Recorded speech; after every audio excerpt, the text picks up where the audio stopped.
মা, কে মা?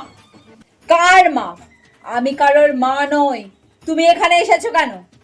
মা, আজকে জামাই ষষ্ঠী, আমি তো আপনার একমাত্র জামাই। বলুন কে জামাই? কেন জামাই? আমার কোনো মেয়েই নেই, তো জামাই আসবে কোথা থেকে? চলে যাও এখান থেকে। শাশুড়ি মা, আমি আপনার জন্য বিরিয়ানি এনেছি।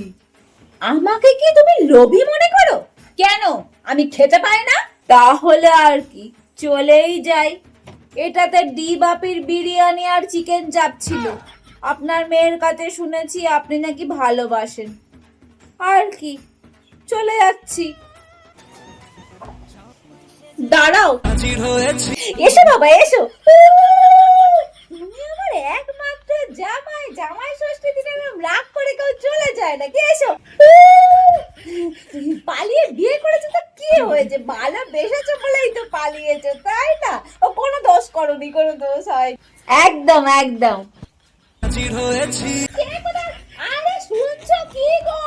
আরে নতুন জামাই এসেছে, এই বাজারে যাও, গিয়ে এই বাজার ঘাট করে নিয়ে আসো। এসো বাবা এসো এসো। আরে নতুন